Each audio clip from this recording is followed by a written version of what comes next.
welcome to Ring Talk, episode 86, with myself, Martin Theobald, and with me, Steve Goodwin. Good evening. How are you? All good, mate, all good. You recovered from having Kev last week?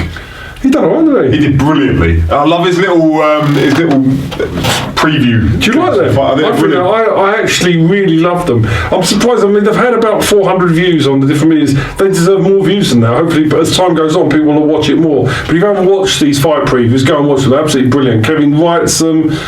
Does them, and he says in front of the camera he's getting, he's learning how to do it. He gets a bit nervous. Does he direct himself as well? He directs it himself. He comes in. I like his little walk. He goes like that across the screen. He directs it. He's got it all. He's got it all on auto cue. He's got it all on auto cue. He does a brilliant job.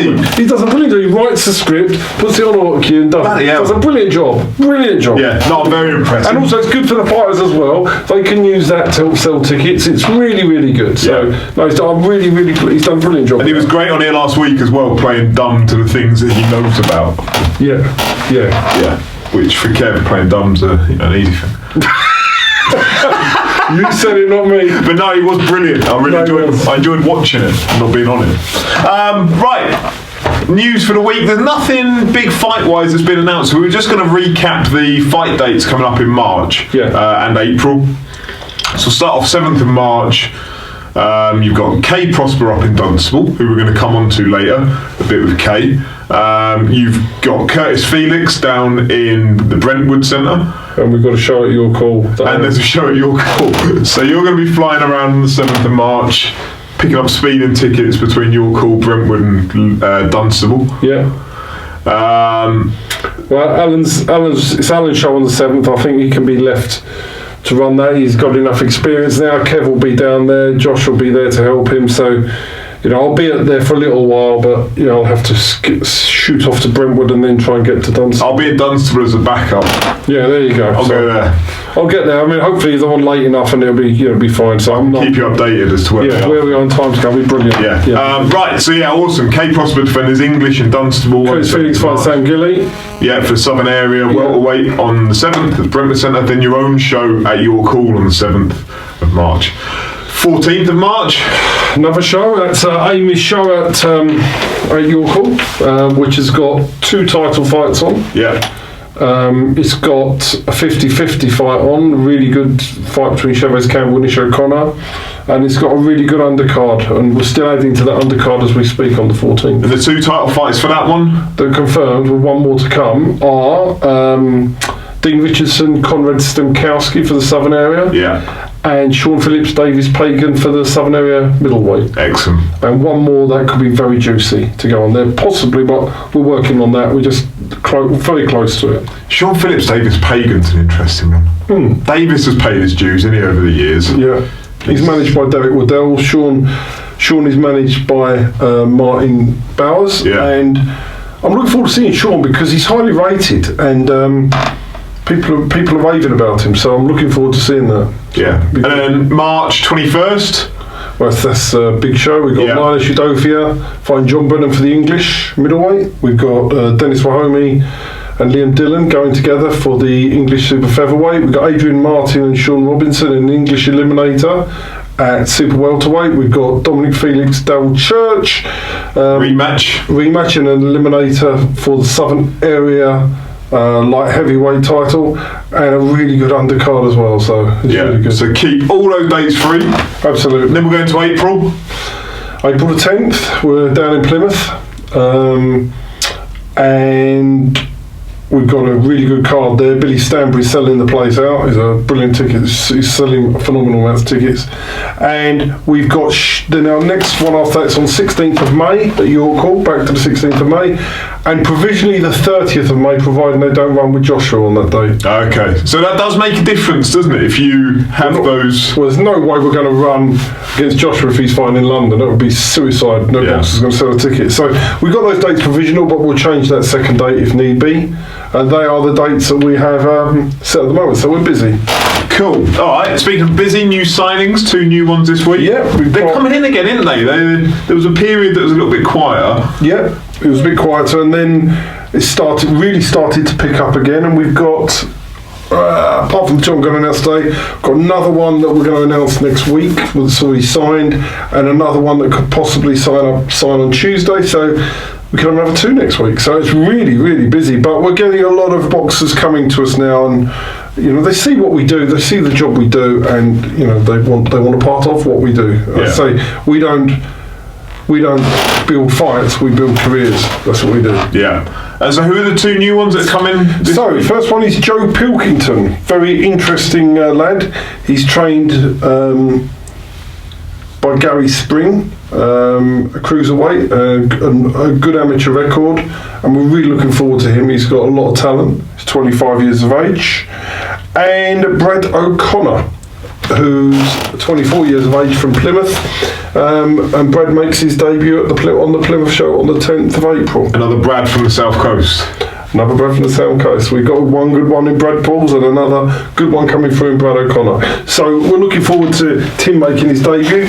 So it's really, really good. We've got a really good female signing to reveal next week, which we'll talk about next week in great detail. Quite excited about that. And and another potentially really real big talent to unveil next week as well. So things are going well. And we had a quiet period, but I think the amount of boxers turning over during that period weren't that high.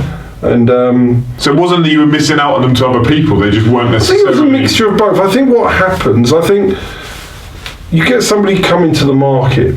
This is something that they come into the market as a manager or involved in management, and they bring a newness, something that people think, this is new.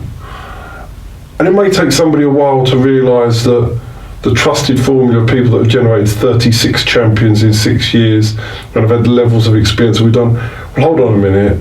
That we want somebody that's proven, delivered, and keeps. And so rather than something that may be here today and gone tomorrow, because if they sign a 3-year contract with somebody who's unproven or it's risky. And also, being new, you can make lots of promises that you don't necessarily have to uphold because there's no evidence. There's no backstory to say you can't do it. The same thing is, in my business, I'm a financial advisor, so I invest my money in clients' funds. Right, in funds, I want to see a manager with proven experience, right? Who I can see how much they've returned, what investments they've achieved. If I go to this other guy who's found I can promise you I can double those returns, well, that means jack shit, doesn't it? Because it's easy to say that's like a politician who's not in power. Promising the world deliver and then they don't deliver. So some boxers get, and this is around the country, they buy into this and then it hurts them. Yeah. And it doesn't work out too well. So a lot of boxers like the fact that we are known to be fair, decent, honest, ethical, reliable, intelligent in how we build careers and totally transparent, and they like that. So it will continue to build without a doubt. Yeah. Cool. All right, excellent. So we're going to move on now to your English champion, Kay Prospere, and his coach, Xavier Miller. Kay's going to tell us a little bit about his March 7th fight, and they're going to run over some of Kay's career. What's he like how's he been to manage? Because you've had him from day one, haven't you? No, I had him when he was 6-0. Right. Made that 6-0, yeah, and he had a manager. He ended the contract, or the contract finished with his manager, and then he came to me, and we I think he saw the job that we were building with other fighters, and he wanted to be a part of it. And I think he's got to turn around and say it was a very successful move by him. He's renewed his contract since, so we're in we basically got K forever. And I think it's worked out well for him. Yeah. And for us as well. He's been a pleasure to manage. He's been extremely talented. He's achieved an English title, and who knows what else he can achieve. And you've taken him through that awkward stage of having a loss, where some fighters may suddenly start again. But actually, no, he's stuck with it, and he moved trainer to Zav. You see, that was in the end when he was without a trainer. He was training in Luton with his cousin. He didn't have a trainer. So I basically orchestrated that move to Xavier. It was me that hooked up the two together. Part of my job is to actually get a boxer who may be stuck in the middle of nowhere and hook them with the right trainer. 9 times out of 10 I make the right moves. 1 time out of 10 I can make an error. If I do make an error, I actually go back to the boxer and say I made an error. Yeah. I'm really honest with them. So it doesn't happen very often. But the point is that that's what we do, and that's how it's worked, and it's worked out really well for him and well for us, and hopefully he can be successful in his defence on the 7th. Yeah, so he moved forward to the English title, which he's going to defend on the 7th of March at the centre in Dunstable. Dunstable Conference Centre. Yeah. That's the one. So yeah, you're going to hear now from Kay and Xavier talking all about their relationship, the fight coming up, and the 7th of March. So yeah, we'll hand over to them now with myself. Right, with us today we've got Xavier Miller, trainer and apprentice, Kay Prospere. How are we doing? Good, very good. Excellent. First thing to note, you've changed your ring moniker, haven't you? I have. You know, I noticed this the other day, it was on social media. Yeah, switching it up. Just want something that's a bit more original and something that I think I can really solidify now. I like it. K Sure to Prosper. Sure to prosper. I like it. It's good. Check it out. Good use of the surname. Yeah, that's also what it was. You know what I mean? I need to use that. I think there's definitely something around that name. So. Yeah, you've got it. Use it. Yeah, that's it. Most definitely. Cool. So, right, let's have a little recap about your career so far. Yeah. For those that haven't seen it,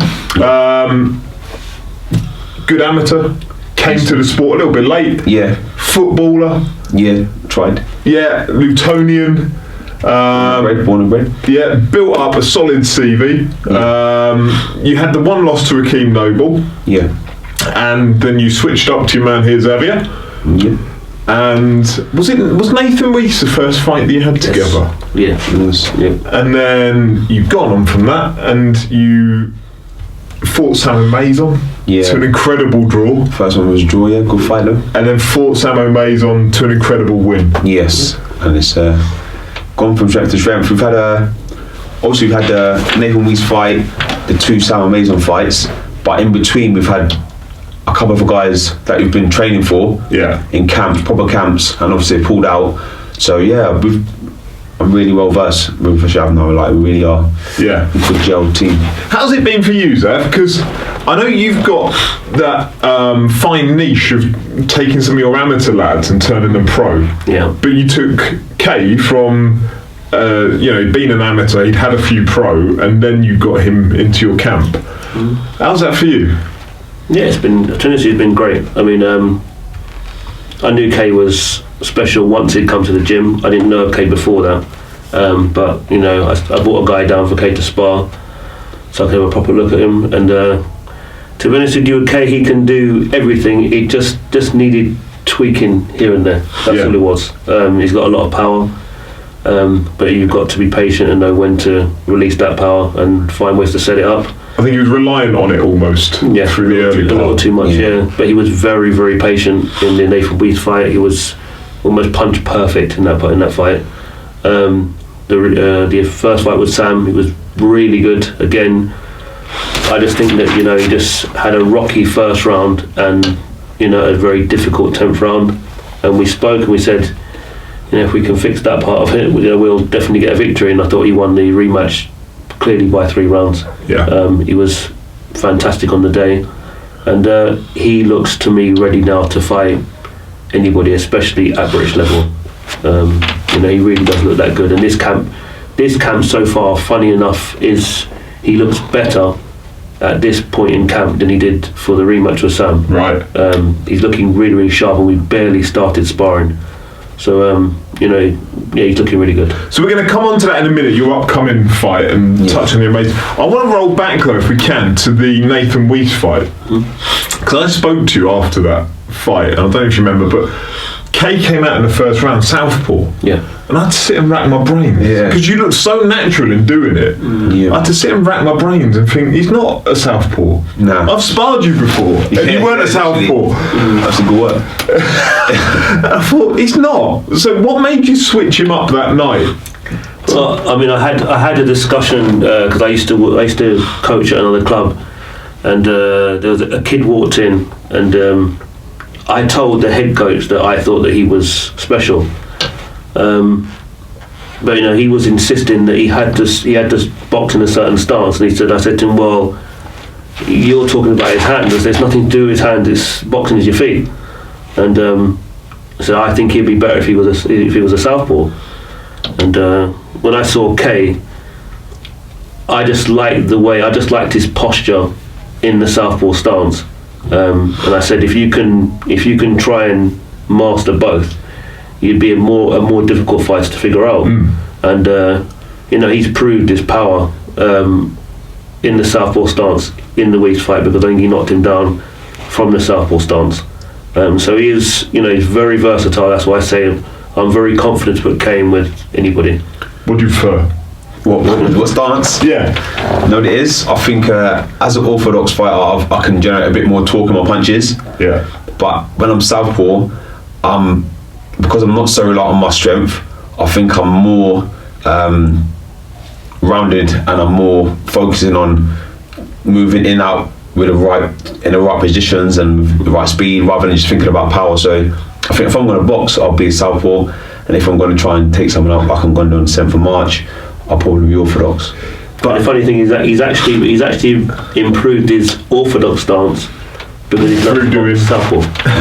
So the fundamental things that are missing, he now understands them because he can now do it in both stances. So yeah, well-rounded fighter now. That must be a horrible jab when you're in southpaw, because I've seen your right hand in action. Yeah, I wouldn't want to be on the end of it as a jab. I think it's not a rangefinder, is it? That's you're surprised though, because with me, I think the thing what was maybe I was lacking when I was in orthodox stances, I was putting too much on my jab. I was trying to hurt people with my jab.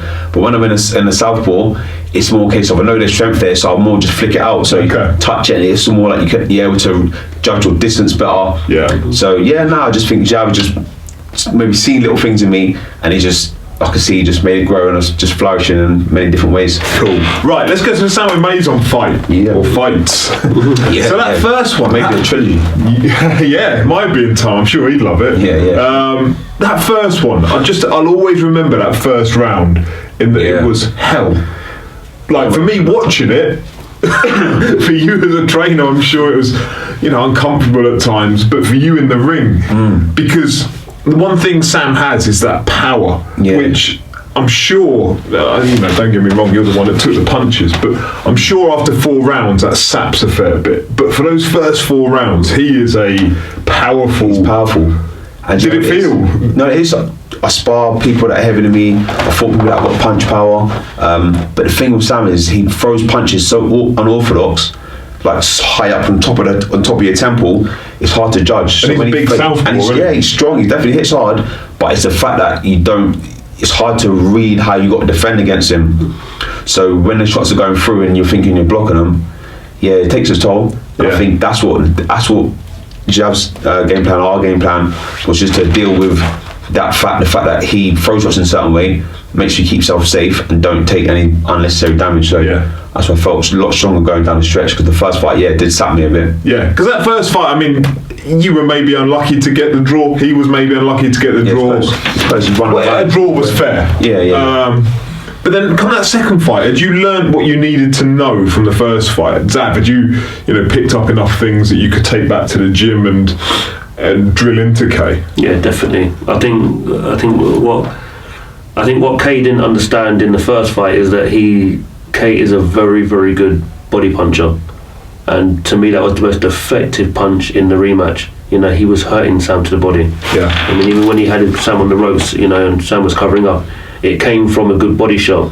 Every time Kay had really good success, it was from body work first, and I don't think they were prepared for that, because they were expecting Kay probably just to spend the whole fight on the back foot. Yeah. But when Kay stood there and landed his punches, in that fight, Kay to me seemed to be the puncher, and that was the difference. Sam, he landed 2 really good shots on Kay, but generally Kay looked like the more explosive fighter.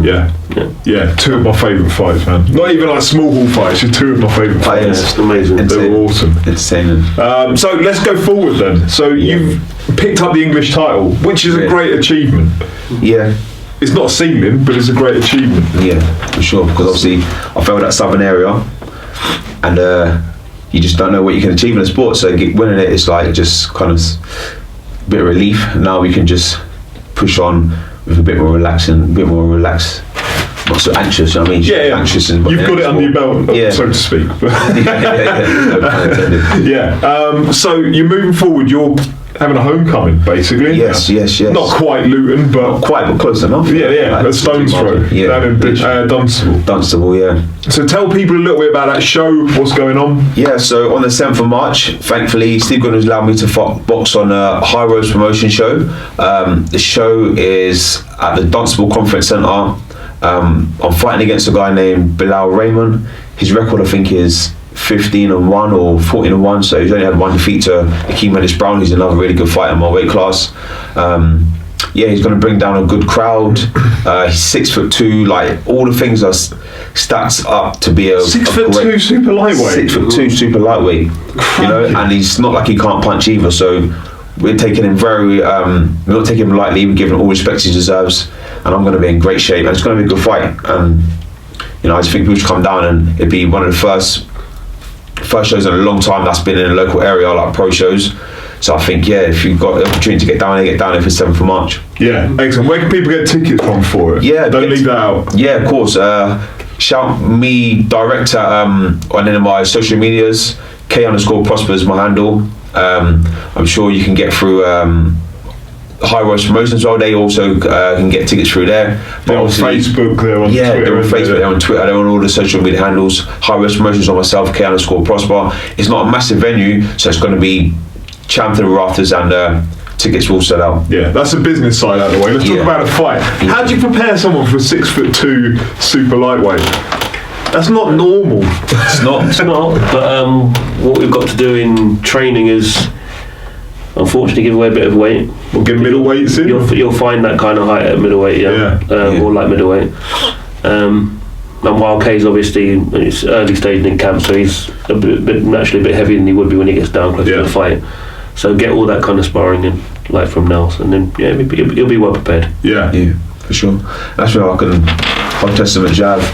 He doesn't just go and spar good people. He spars the people who are right for you, regardless of their names. Is like the best sparring partner for you at this point in camp. And I think that's definitely helped me throughout my time with IQ. Yeah. How do you go about scouting for that scenario? Is it people you know or people you find out about? Yeah, I mean, I've been around a long time, so it's not difficult. I didn't want to say so. It's not difficult. It's not difficult to get the sparring and partners that I really want. I mean, Kay, he sparred Josh Taylor, he sparred Luke Campbell. You know, he sparred a lot of good guys already. You know, so I've those kind of contacts, I've already got them. So that part he doesn't ever have to be worried about. I just always say to Kay, get in great shape. Be there at a certain time. Yeah. How is your timekeeping these days, Kay? It's getting slightly better. That's one thing I could say. Jav's trying to help me out, but it's still not great. Does Jav still have to send Eunice to come pick you up? No, not anymore. It's not that bad anymore. Yeah. We're getting there. Old Yusuf. Cool. So, what have you got Dillian down the gym? I see quite recently. Yeah, I think Dylan's been great. Actually met Dylan through Dean, his brother, and he brought him down to the gym one time, and then Dylan called me and said, I want you to be part of my coaching team, and can you come out with me to Saudi? And that was it. Since then we've just been training about 3-4 times a week. So you're helping out with his training? Yeah.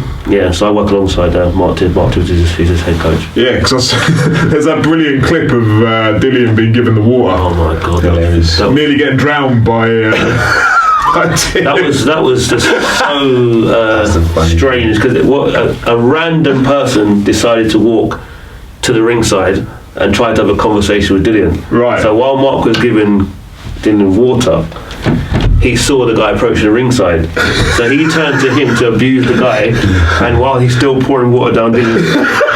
And that's why he got that reaction. So Mark was going effing and blinding, get him out of him. So that's an exclusive for those, because I didn't have a clue what it's about. That's what it was. That's what it was. So yeah, he obviously just got distracted. And does that help you having someone like Dillian as being around the place? And I was gonna say, like, Dillian is himself. Like, you know, he says whatever, and he's got a great personality. But you know what it is? there's so many times he's actually been watching me on the bags or in sparring. He's stopped me. He's told me to do this. He's spending time teaching me to do different moves, and he's so knowledgeable about fighters. He say, "You're doing this. Go and watch this person. It will help you." And just to say, just the other day, he put a comment on his social media to say I'm a coward. Yeah, I saw that. Yeah, I said to him, today we're sparring. I don't know. Yeah, today I'm gonna honestly, generally, he just helped me out, getting me out of these handles. Dylan's a really good guy, and anyone else thinks it was anything other than that, just banter. And yeah, he's a really good fighter, and I think he's awesome to have around the gym because he's so knowledgeable and he's so helpful as well. Yeah. Right, let's not look past this date in March. Yeah. But you got Akeem Ennis-Brown versus Philip Bowes coming up for the British. Yeah. If you come through this date in March, presumably you will be there or thereabouts of the board in terms of looking at that fight. Is there one or the other that you would rather fight, or are you just keeping your options open for now? And I don't mind. When you get to this level, it's who's there. Whoever's there, you got to fight them. So it doesn't really matter which one of them win. To be honest with you, well, happy to fight any of them. Yeah. Who do you think wins that? I personally think Akeem Ennis-Brown will win, but no disrespect to Phil Bowers. I think they've both got their own skills, attributes, skill sets, and so if I was to fight one of them, I'd have to listen to my coach and do what it takes to win. But yeah, I think Akeem's just a little bit more effective. Yeah, both could win. Yeah, 100%. It's a good fight. It's a good fight. Well, it could actually be a dud fight. It could both be negative. Yeah. Or it could be electric. So yeah, you don't know what you're going to get with that one. But if you get in with either and none of that. Yeah, it's toe to toe having a war.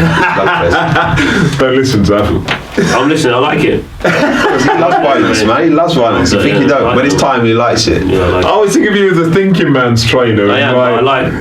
But you don't mind a bit of getting there. Definitely. Yeah. Definitely. I'm not into the running around all night long. I want to see some action. At some point, you've got to plant your feet. I like it, I like it.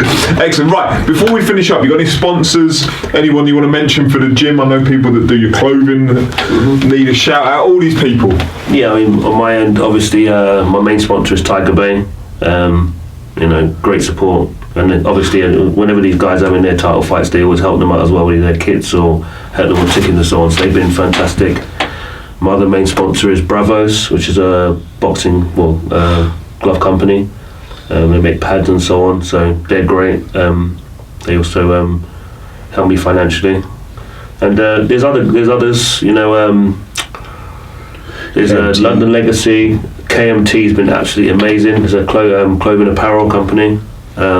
They've helped every one of my fighters that had a title fight. They've either paid for nutritionist or strength and conditioning or nice. Always. Kevin's been absolutely amazing. He's always there, and he's always he originally offered to sponsor me, and I said no. You know what? These guys always need some help towards their fights because even if you work full time, I always try and encourage these guys to get at least a good 6-7 weeks off work because. It's just when you're into 10 rounds, it's hard to work and do that. It's the business end, isn't it? Yeah. So I will say to them, if you can help them, I'd rather you help them. So KMT's always there. But yeah, and again, London, your London Legacy, they've helped out. They helped out Robbie as well in his fight. So everybody always chips in. So I can't on that end. I can't complain. Yeah. Okay. Anyone in particular you want to? Yeah, there's a few. I'll probably forget someone. They'll be hunting me down, but we'll tag them in after. Yeah. Fashion Glazing from Luton, they're an awesome company that's helped me out for the last couple of fights and really supportive. JB Interiors, they're a local plastering business that do great stuff in the town. We have also got is it Fashion Glazing? Fashion Glazing, I've said. JB Interiors, Bravo's KMT is also to help me out. Tiger Bay was major last time. And Tiger Bay as well. Fight, yeah. Yeah. So if you need anything that those companies can help you out with, go and find them. Because if they're supporting boxers, supporting gyms, then please, give back to those companies over anyone else if you get the opportunity. Because those people are imperative to making sure people like Kay, people like Xavier progress and keep going in the sport. So make sure you put your money behind them like they do to boxers. Yeah, thank you so much. Thank you. Cool. Right, awesome. So good luck in March. Yeah. High Rise Promotions. Yeah. Dunstable. I know you've got some others that you're bringing up there for it. Yusuf's going to be up, isn't he? Yusuf could potentially be on there. John Harding Jr. might be on there. Well, he's definitely on there. Yeah. And there might be one other, but I'm just waiting to confirm. So. Alright, so you'll be a busy man that night? Well, I don't like having more than 2 or 3 on each show, to be honest with you, because it starts getting a little bit too manic. But I've actually got someone who's going to be helping out with Rapping Hands full time now. That's Magic. He's does Dylan's hand as well. He's fantastic. Awesome. One of the best I've seen so far. So he's always going to be there. Bid on the 7th, 14th and the 21st. So, busy man. So yeah, at least I can sit back and watch some boxing now as well. I prefer to sit with Steve and everyone else that's there watching boxing rather than in the back doing the sitting. There you go. Right, you'll see these people in March. K out defending his English title, hopefully looking towards the next step after that, but first get the business done against a 6'2" super lightweight. I can't get my head around that. So yeah, that'll be a hell of a spectacle. Enjoy Dunstable Conference Centre in March. It's going to be explosive. Take care. Martin's Weekly Rant. Right, my weekly rant. I'm doing this on Wednesday, and on Thursday night you're going to see 2 more YouTubers take to the ring. Anison Gibb might be, and the shitter of the Paul brothers. I don't know which one it is. Logan, Jake, whatever. I didn't necessarily have a problem with the KSI Logan Paul or Jake Paul, whoever it was, fight when they did that, because I was working on the premise that was somewhat going to be a one-off, and it boosts the profile of those that were working alongside them, Billy Joe Saunders and Devin Haney. But we're now looking at an era whereby you've got this fight coming up tomorrow night that's squeezed in between some legitimate talents. You've got Jojo Diaz, Tevin Farmer, you've got Demetrius Andrade, Luke Keeler. You've got these world title fights, and they're squeezing in this YouTube fiasco. And then you've got the ones coming up where you're talking about the American football player who's wanted on some sexual allegations out in America.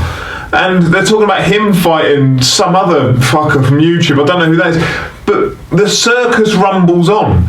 And I appreciate the argument is always, well, these bring new fan bases to boxing. Cool. Okay, someone show me the metric whereby there are more ticket sales, there are more subscribers, there are more viewers, the boxers benefit, there's a trickle-down effect. Somebody prove that. And not just talking about Google searches for the name Logan Paul. I'm talking about something that financially benefits people through the sport of boxing at whatever level.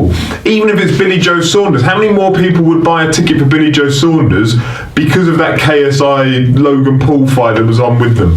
My guess would be less than 3%, less than 2% of those that were buying them before. You're not going to see any increase that's significant to it. You might get the one-off subscriptions to DAZN, but that doesn't benefit boxing. It's a one-off cash out. It doesn't benefit, no matter what anybody says. It doesn't build the sport of boxing. It's a circus. It's a fiasco. There's a reason it happens in America, because they wouldn't license it in the UK, and it's shit. Right, it's off my chest. I can't disagree with a word you said. That's it's not for me. It doesn't build the sport, does it? Do you imagine Robert Smith approving that over here? I know. It's mad. He would never do it. There's no way the British Border Control would ever allow that to happen here. And then you end up with other YouTubers that are on they did allow that. The only thing they allowed Freddie Flint off. Yeah, they did allow. I think they did it once, and I think they learned. Yeah. But then you end up with other YouTubers on these social media video channels, IFL, Boxing Social, whoever, giving their input into boxing or doing commentary on the fights. I think, hold up, if they were suddenly. If they'd gone and driven a Formula 1 car for a bit of a laugh once, you wouldn't suddenly get them talking about slipstreams or talking about, how to use your KERS on a... they wouldn't be out there advising fucking Sebastian Vettel about it. Exactly. Imagine them saying, Lewis Hamilton's doing that slightly wrong, he needs to... It's mental. It's ridiculous. No, it's the whole mental thing. The world's gone mad. Yeah. But we'll just talk about the world going mad. If you haven't watched it, go and watch the Lou DiBella interview on IFL TV. It is brilliant. And you can skip the first 8 minutes of... Well, don't actually, because you get an idea of who Lou is. It's the best interview I've watched. Lou DiBella on IFL TV. Watch it. And it's fascinating when he says about the relationship that he lost with Wilder because he took him to DAZN and started trying to negotiate a better deal for him with DAZN. He got basically sacked for it. That's it. Listen, I've managed fighters. you know what I go through sometimes. Yeah. It's mad. It's a mad, mental business. Yeah. I mean, I couldn't help watching it thinking if the shoe was on the other foot, he would be doing exactly what those at the top level of ESPN. He was saying that. I think he said that. I think he was on himself to say that. Yeah. But yeah, his insight into how hard it is to work when you don't have a TV contract at that level, brilliant. Yeah, I agree. So that's what anyway. Brilliant. Right, Mark Butler, he's our one to watch this week. So 2-0. Give us the information on him. So Mark Butler, really exciting fighter, ball hammer, trains down in Kent. He's had 2 fights and he's been struggling with ticket sales. That's why he hasn't been more active, because it's one thing we talk about the marketing. I think we spoke about it in great detail last week when I did it with Kevin. It's very difficult and that's what he's been struggling with, but he's managed to get things together for this fight, so he's out again in March, and as long as he can get that sort of, he's going to title level. He's got to build himself out more. He's not I don't think he's been he's not the most vocal. He's a lovely lad. He came up here, didn't he? He's a lovely lad, and he's got immense talent. So you just need to find a way.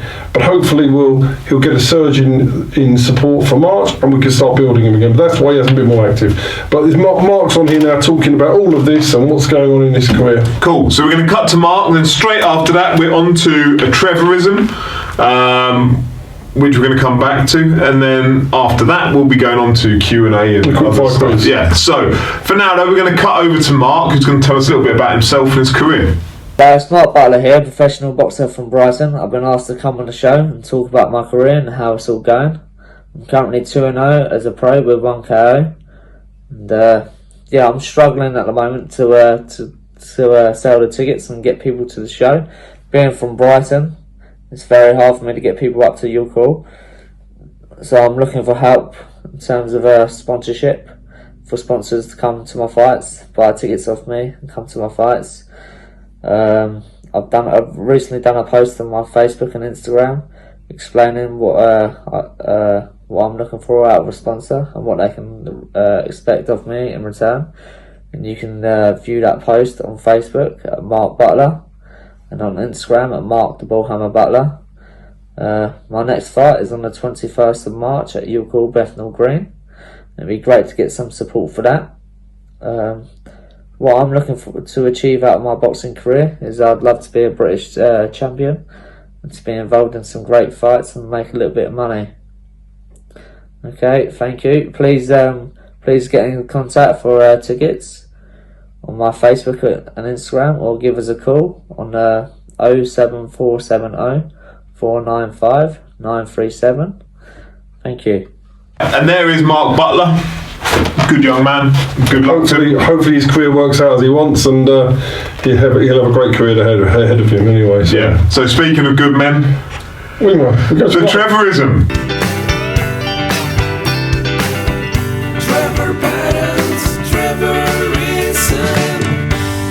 The Trevorism. What do you think of the one last week? I thought it was relatively sane for Trevor, and I think it kind of made sense. I like that golden goal ethos of boxing, whereby I agree, nobody wants a draw. Fans don't want a draw, boxers don't want a draw. If you score it a draw, the only issue is, by the time you've read the score out, it's 10 to 15 minutes after the final bell's gone. Those lads have then warmed down almost. They've lost that adrenaline. This is a 6th round so it could be a southern area where they just go bang. Yeah, it could be a couple of minutes. But I thought it was a really interesting one from him. Yeah, no, I'm not against the idea at all. But we've got the one next week. You know the one next week. I know the one next week, and it's fucking mental. So. I think today we're sing level, but if you want to watch a mad Trevorism, the one next week from our man in Essex is a bit mad. But let's have a look at today's, which you don't know about. No, I don't. I want VAR introduced into boxing. No. There are too many knockdowns scored or not scored correctly, and it can change a boxer's career. Show me more than 10. Show me more than 10 incorrectly scored knockdowns. I agree there are ones where the boxer might slip and their glove touches the canvas. Those are always a bit frustrating, but I'm not having this. You don't want VAR? Rubbish. No, but I mean, look at how it's implemented. In rugby, it's used too often now. It used to be just about whether there was downward pressure on the ball over the line, and now it's like, take it back to the phase of play 3 phases before. Was there a slight forward pass? In football, it's atrocious. I was at the Spurs-Norwich game last week, and like when you're live in the crowd, they don't necessarily pick up on it on TV because it's a TV product, football. But when you're there in the crowd and, you know, the ref blows his whistle and then it shows on the screen going to VAR, they're not showing you the replays. And so after 30 seconds, you're like, this is terrible. And so all the crowd ends up booing, and it doesn't work. I mean, they've implemented it. So you would rather there be a false knockdown and a fight go the wrong way than somebody checking? You would rather that? Yeah, no, I would. You'd rather human error? I would, and I'd rather that in football still. I mean, I probably was with it before it was implemented. And don't get me wrong, it's implemented incorrectly. It's maybe not the technology that's wrong. I don't like it in football at all. Yeah, but I say maybe if they'd have implemented it differently. It's not the technology that's broken. It's the way they're doing it. Yeah, no, I get that. So I would, if they were going to ever bring it into boxing, I hope that they would do it with a lot of caution and consideration. But then go back to the Charlie Edwards fight. Yeah. The one at the O2 where he got punched while he was on the floor and he lost the fight according to the referee, and then Maurizio Sullivan of the WBC bowls into the middle of the ring and says, no, we've overturned it. Yeah, that was his own VAR. Yeah, and that hadn't been cleared by the board, had it? No. It was just Maurizio Sullivan had said, I've gone back and watched it, and actually, no, that's incorrect. We're calling it a no contest. I'm doing VAR. So it's kind of there. But again, that's implemented poorly because one guy's decided by himself that he's going to go and do it. That was mad. That was mental. That was insane. Oh, well. So Trevor it's a no-go from you. I need the detail, Trevor. Okay. I can't just laissez-faire implement VAR into boxing. I'm not having it. Okay. I'm not having it. So that's our Trevorism for this week. Right, so we're going to go on and take a look at the quiz now. Yeah. Quickfire quiz with K. Prosper. So Luton's answer to Linus Udofia, who's also from Luton, but he couldn't go on right. So yeah, he was coming to try and restore town pride. Yeah, which given that Linus got 0, I mean, town pride was restored last night when Luton went and beat Derby 3-2. Yeah, that's true. Wayne Rooney's first goal, and Luton overturned it. So K. Prosper coming along to try and do better than 0 that Linus got. So we'll see now how K got on with a quickfire quiz. So today on the Quickfire quiz, we're joined by English super lightweight champion K. Prosper. Let's see if he can beat his fellow Lutonian scorer Linus Udofia. You know how many he scored? Did he get 4? They got 0. 0? He never got a point. So he's bottom of the leaderboard. Us Luton boys must not be very clever. Top of the leaderboard is the Iceman Paul Sinfield with 5 points, and Jake Spring sits with 3 points. Martin's sitting, I think, in 4th place at the moment. So as you can see, if you meet Martin, he scored 2. Total bollocks. Forget one. One's good enough for me. If you're ready to go, we can get cracking. You got 60 seconds, and just if you don't know, let's pass on, try to get as many as you can. Okay. Go. Lutonian Linus Udofia has won 15 fights. How many stoppages has he had? 6. 7. Lutonian Billy Schwer won the British, the Commonwealth, the European, the IBO World, and the IBF World titles. True or false? True. False. He never won the IBF. What year did Barry McGuigan headline at Kenilworth Road? 1983. 88. The only person to beat you, Rakeem Noble, fought Tommy Coyle and lost. How many rounds did it last? 4. 3. I knew it was 3. Name the other 2 people other than you to have beaten Sam O'Maison. The Spanish guy whose name was... I'll let you have that. Yeah, and the other one was Hooper. No, not Hooper. I know his name. His name is the Madman. The Madman, but I don't know his name. I think he's the madman. It's Yes. Michael Mooney. Michael Mooney. I'm going to give you that one. So that's 1 point. Stand up, Newtown. You beat Linus just. That's I all mean, we about. had to say, as long as it's Spaniard, I couldn't give you that name. So that's one. So he scored one. He's take not it, scored I take 0. it, You I take take the it. one. So well done to Kay. At least he got on the scoreboard. And we'll be back next week to see if anybody else can beat Martin at 2, Paul Sinfield at 5, and Jake Spring at 3. Right, we're back. 1. 2. No, 1. He got 1. You got 1. I'm not even sure he got 1 really. That wasn't really one, was it? He didn't get the name. The Italian bloke and the Mad Dog. I don't know. And it was late. I think we need to go to Josh's VAR, and Josh can decide whether to allocate K1 or 0. I think it's fair to give that decision to Josh. It was late. Right, we've only got 2 questions this week. Have we? Yeah. That's quick. Well, I'm going to throw in a third one as well. Okay. That I'm going to make anonymous because it's clearly not from me. But we'll start with the ones that have come through. One of them was saying that we've only got 1. I should have asked one to Kay. One from Ramez Mahmood. It was spoken about last week with boxers being eligible to box for the English but not the British. Was this why Rama Balatza was withdrawn from an eliminator by the board a while back? I'm not sure if he was still your fighter then or not. He was. Michael told me he was full British citizen and everything like that. So we registered him with the board for the British eliminator. So the board said, fine, we're giving it now. Can you prove it, please? And he couldn't prove it. That's interesting. Would they ask Kay Prosper to prove it? Or is it because Michael was born overseas? No, because when Kay Prosper applied for his licence, he obviously sent them a British passport. Got you. Because when you apply, you have to produce either your birth certificate or your passport. So if you produce a foreign passport, and then later in life you want to fight for British title, they're going to go back and say, prove it. Okay. And at that point, It died because he couldn't prove it. Okay. There you go. Yeah. P.S. With the 14th of March show falling on Pi Day, it needs to be a math-related name.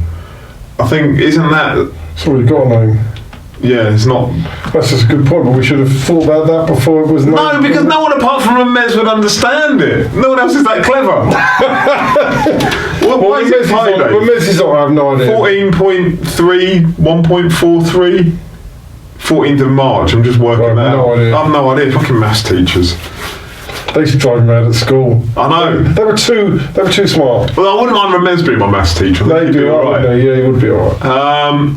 An anonymous question by Tartin Meerbold.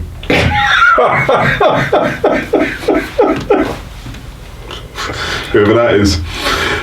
How many times should a gym be allowed to have fighters fail drugs tests before action is taken? Good question, Tartin. That's topical, isn't it? It's quite topical. I can think of some that have had multiple boxers that have failed drugs tests. That, there have been reasons, there have been circumstances, there have been things, stories given as to why they may have failed, and some may have had those failures overturned or whatever. But there are some gyms out there that have never had a failed drugs test. Yes. That have been going for years and years and years and have never had a failed drugs test. Yeah, I mean, look at Joe Gallagher's, for instance. Yeah. Joe Gallagher's gym, that's never, to my knowledge, had a failed drugs test, and they've had the Smith brothers go through it, they've had Croller, they've had the Murrays, Natasha Jonas, all of those that Joe's taken through. Not one, to my knowledge, has ever failed a drugs test. I can think of others that in recent times have failed, 2 or 3 drugs tests. What would your view be? Should there be any sanction at all taken upon the trainer or the gym or anything like that? I think it's a real difficult issue because the trainer may, if the boxer fails, keeps failing tests, they may say it's the boxers all getting together and using the same person who's supplementing them. But I do think that if there are continual failings, I think the Board of Control should investigate and maybe do something about it. I mean, it's very unlucky if people in the same gym keep getting caught and others that have got more boxers at a high level don't ever get caught. So you've got to say that's extremely bad luck if you want to say it's innocent. Yeah. No, I would agree. I would agree. And I think there is a responsibility if you're running the gym. To have one failure, I can accept. I can understand you may have a rogue individual within a gym that has a problem or does something wrong and you don't know about it. To have more than one, to me, strikes as there's a fundamental problem rather than an individual problem. And then the question is, if you believe that there is nothing in place for gyms to be held responsible in the rules, there is nothing where additional testing is conducted in a gym. I have, and I don't want to go into drug testing, but I've had experience of dealing with UCAD, because I managed early Adams when he failed a drugs test. I've been through the procedures. I know of other situations. These drug agencies are flawed. It's flawed. There's flawed in many ways. They set out, in my opinion, to do a very good job. They go out with the right intentions. But their system is totally flawed. And it needs an overhaul. If you want to give me the job, if somebody gave me the job or you the job of overhauling their processes, I think we'd get a lot more satisfactory conclusions to what goes on, and I don't want to be, because if I go on and start highlighting what I think is flawed, you just upset people, and I don't want upsetting people, but you can't upset people in things like this, because a lot of these are grey areas, aren't they, as well? Because, any individual that you name, apart from Jarrell Miller, everyone else who's failed a drugs test has a reason behind it. Whatever that reason is, whether it's believable or not believable, it might be believable to 50% of people, but there's always a reason behind it. Nobody. Ali Adams, when he failed, he let his mate inject him up his arse, right? And no, he did. He let him inject him up the arse, and then claimed he didn't know it was steroided, but his blood was right. Look, when you get to that stage, you're guilty, right? You're guilty. You've done it. You're guilty. But you got the ones. There was a cyclist who claimed that he'd kissed a girl who had taken cocaine. How ridiculous is the that? Cocaine was on her lips, and when he kissed her, that transferred into his system. Like, if you're believing that, there was a woman who, very, very recently, Olympian, who.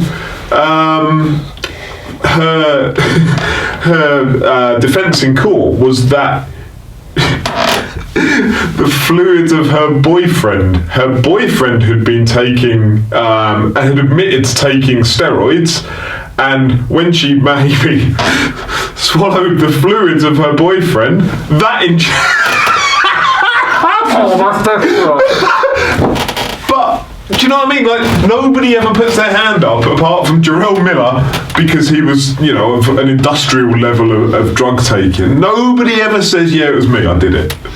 And so, the thing is, Liam Cameron, in the end, he took cocaine, right?